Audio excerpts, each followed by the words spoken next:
Oggi facciamo gli auguri a un grande napoletano che il 6 gennaio ha compiuto quanti anni? 68 Gianni. Ma io l'ho visto recentemente, è sempre tosto, sempre forte. James Senese! E allora, come al solito però, gli auguri voglio che li facciate voi, perché altrimenti è inutile, facciamo sempre la stessa radio, no? Il conduttore che chiama l'artista, fa gli auguri, fa le domande. No! Questa è la radiazza, allora come si dice, comandate voi. C'è un vero fan di James Senese, Ngazzata Nir, che ha voglia di dire a James tanti auguri per 150 anni, fratello mio? Pronto?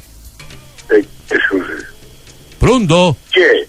Chi è? Buongiorno, signor James Senese. Ma lei chi è, scusi? Io sono un suo ammiratore. A chi rompo lo cazzo?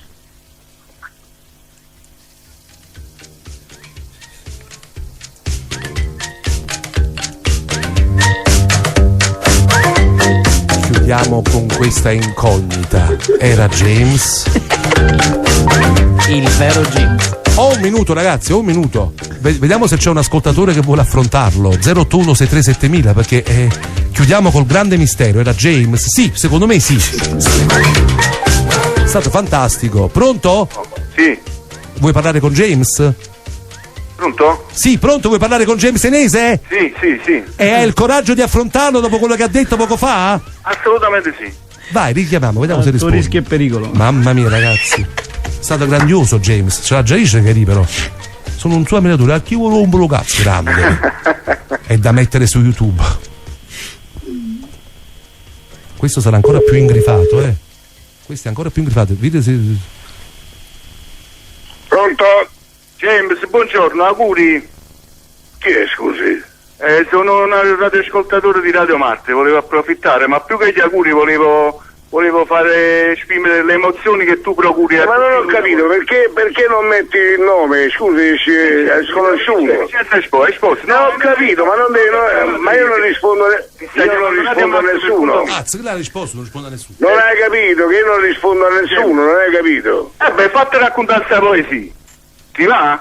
Ma non ho capito, stai scherzando? No, fammi capire. Mi chiamo Vincenzo. Ho capito, ma mettiti il nome e io ti rispondo, capito? Così non ti rispondo, capito? Stai chiamando Radio Marte, perciò sta sconosciuto, sta Gianni Simeola là, lei non mi merda, tengo coraggio di parlare con te, capito? Perché li mandano a fanculo 2 minuti fa, che stai? Allora, non ho capito, ma se sei sconosciuto, ma se sei sconosciuto, non hai capito? Normalmente se sei sconosciuto uno non può rispondere, capito? Allora James, se oggi è il compleanno tuo, io ti voglio fare una poesia, ma vuoi sentire? No, non è il compleanno mio, era ieri sera il compleanno mio. Partecipato non fa niente, stiamo a sette. O football, o sole, o mare, la musica, la protesta, l'eguaglianza, l'arte, la poesia, la cazzina, o blues, che sei Napoli e che sei tu, James. Vabbè. Tanti auguri, chiudiamo qua. Caro James, ti chiedo scusa, l'ho fatta sporca, ma il tuo numero un brucazzo mi resterà nel cuore più delle canzoni. Torniamo domani, vai. Che è successo? Che è? Aspetta. È ancora James? Che è? Ragazzi, grande telefonata, non lo voglio dire. Ma... Rubiamo. Vabbè, andiamo, vai, chiudiamo. Ciao a tutti. Andiamo. Ciao.